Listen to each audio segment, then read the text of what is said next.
Bismillahirrahmanirrahim. Assalamualaikum warahmatullahi wabarakatuh kelas. Okey kelas, insya-Allah Ustazah Wani akan menggantikan Ustaz Aiman di dalam subjek akhlak. Jadi Ustazah dimaklumkan awak pelajaran satu awak dah habis, iaitu adab berpakaian, dan insya-Allah pada minggu ni kita akan masuk kepada pelajaran yang barulah, pelajaran yang kedua yang bertajuk adab berkenderaan. Tahu kan kenderaan tu apa?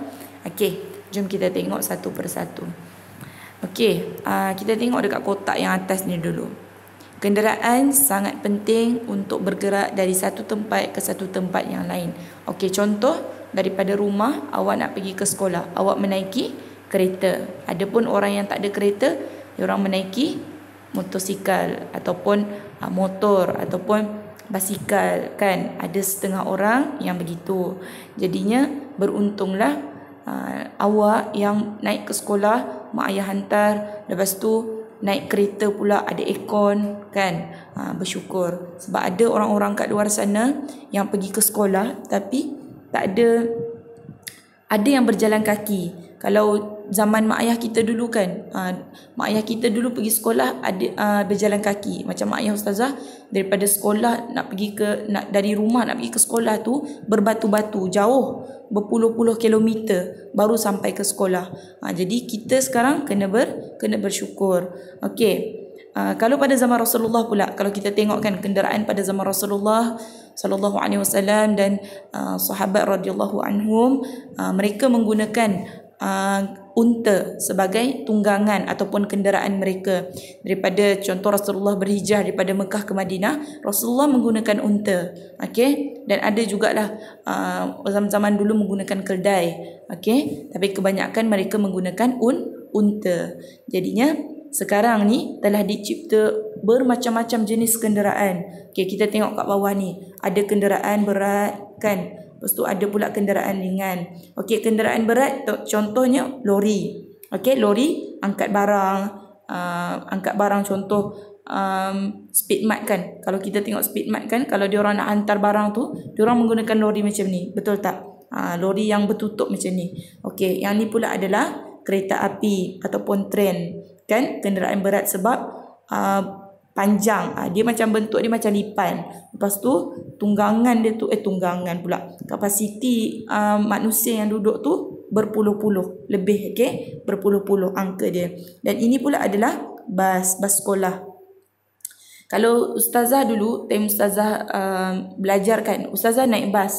Ustazah naik bas. Itu pun kira alhamdulillah, beruntung juga naik bas. Daripada mak ayah kita jalan kaki. Jadi kita sekarang kena banyak bersyukur. Okey, daripada tengok sekarang dengan cuaca panas pula. Lepas tu bayangkan kalau waktu bulan Ramadan tu mak ayah kita jalan kaki, macam mana keadaan hausnya mereka, dahaganya mereka, laparnya mereka, kan? Jadi kita sekarang kena banyak-banyak bersyukur. Okey kelas, bila bersyukur kena ucap alhamdulillah.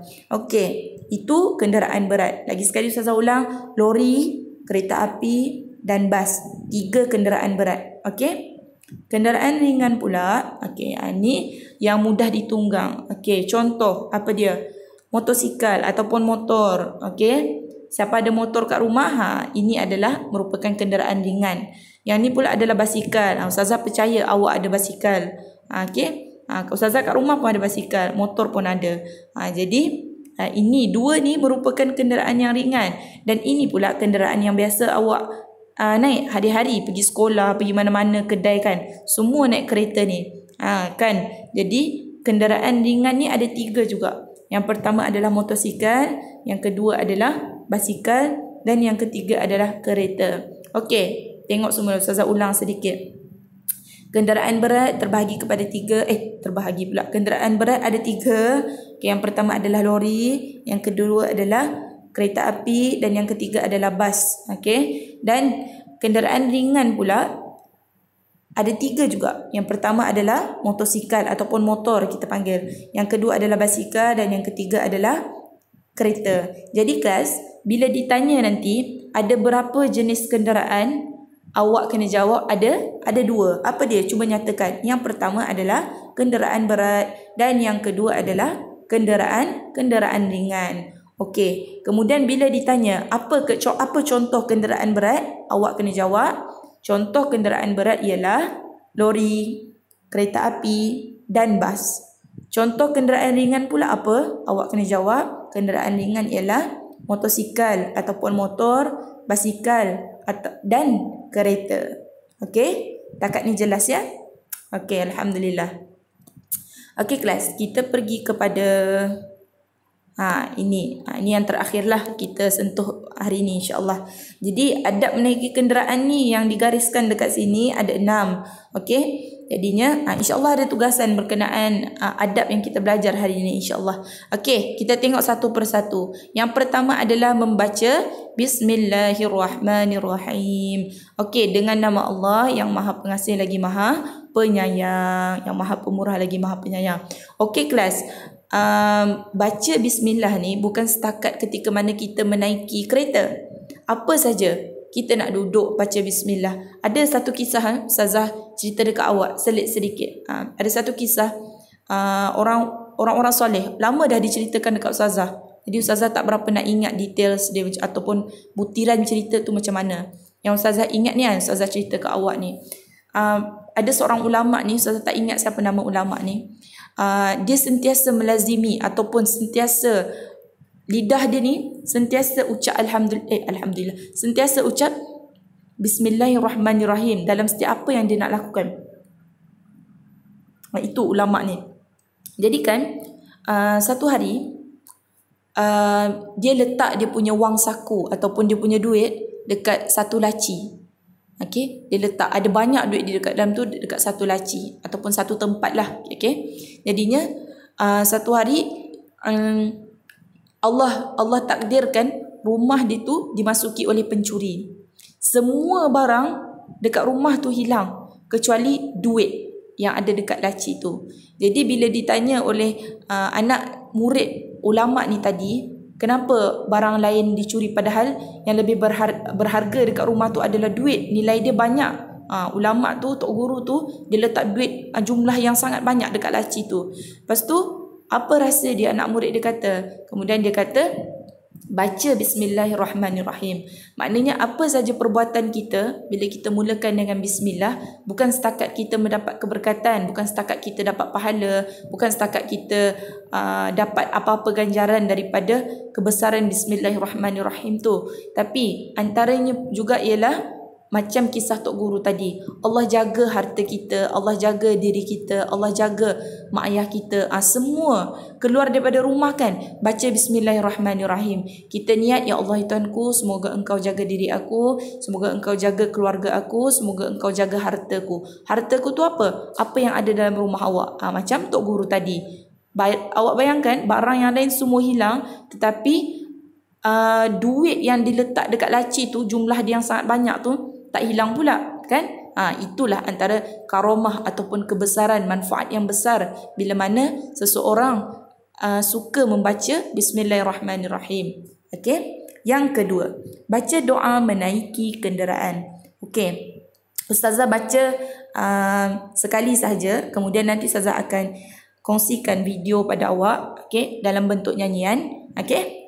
Nanti awak dengar video tu. Bismillahirrahmanirrahim. Alhamdulillahillazi sakhara lana hadza wa ma kunna lahu muqrinina wa inna ila rabbina lamunqalibun. Maksudnya, segala puji bagi Allah yang menyediakan kenderaan ini untuk kami. Okey, kita bersyukur segala puji. Apa saja puji-pujian selayaknya semua untuk Allah. Okey, contohlah, cantiknya kereta awak, kita kena cakap alhamdulillah. Kita balikkan pujian tu kepada Allah, sebab yang rezekikan kita untuk dapat kereta tu adalah Allah.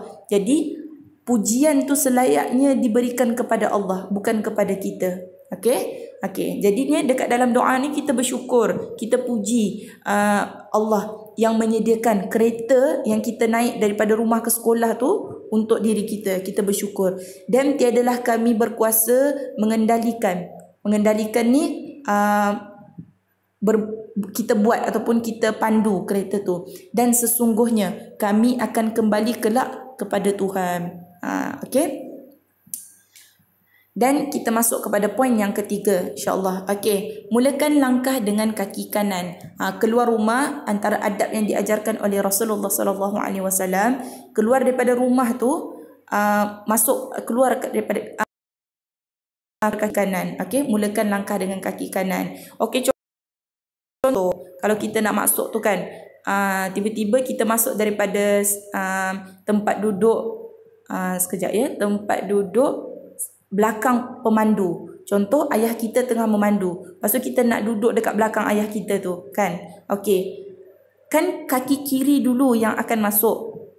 Betul tak? Okey. Jadi kalau yang macam tu, awak mulakan sahaja dengan kaki kiri. Tak payah guna kaki kanan. Okey, faham tak? Jadi sebab Islam tu memudahkan, tak perlu nak susahkan awak pusing lagi ke kaki kanan lepas tu baru masuk kaki kiri. Tak perlu. Ikut saja macam biasa. Okey, jadinya adabnya sebelum awak keluar rumah tu, nak keluar rumah tu, kaki nak injak ke luar lantai luar rumah tu, mulakan dulu dengan kaki kanan.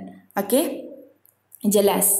Boleh? Okey. Yang keempat, ikut giliran. Jangan berobot-robot. Contoh kan, naik bas ataupun dengan adik-beradik lah. Macam awak naik kereta kan, awak tak naik bas kan. Naik kereta dengan adik-beradik. Abang nak naik dulu. Kakak nak duduk tengah. Jangan sampai berebut macam tu. Contoh sebagai abang dan sebagai kakak, kena tunjukkan akhlak ataupun perangai yang elok dekat adik-beradik kita. Jadi biarkan adik masuk dulu, baru kita yang terakhir. Okey? Itu antara adab yang diajarkan oleh Rasulullah sallallahu alaihi wasallam. Okey kelas, adab yang kita belajar ni tak kisah adab menaiki kenderaan ke, adab berpakaian ke, adab makan, adab minum ke, semuanya daripada Rasulullah sallallahu alaihi wasallam. Okey, dan Rasulullah pun tak buatlah benda tu sesuka hati. Semua pun benda tu daripada Allah Taala. Okey. Dan yang kelima adalah berdisiplin. Berdisiplin salah satu contohnya menaiki kenderaan tadi. Kan? Menaiki kenderaan sebelum keluar rumah kita mulakan dengan kaki kanan. Kan? Kita keluar rumah dengan kaki kanan. Kemudian nak start kereta tu dan naik daripada kereta tu baca Bismillahirrahmanirrahim. Lepas tu kita naik kenderaan. Benda tu tertib. Nampak tak tertib? Tertib tu maksudnya ikut urutan. Jadi Islam ni mengajarkan kita bukan setakat adab-adab, tetapi di dalam adab tu adanya disiplin. Sebab orang Islam dia akan berjaya bila dia jadi seorang yang berdisiplin. Okey kelas, berdisiplin tu maksudnya kemas. Maksudnya dia ikut urutan satu persatu. Dia tak terus, contoh kan kita nak naik tangga kan kelas. Kita nak naik tangga, kita contoh dalam anak tangga tu ada 10. Daripada satu tangga tu kita tak lompat terus pergi 10 tangga yang ke-10.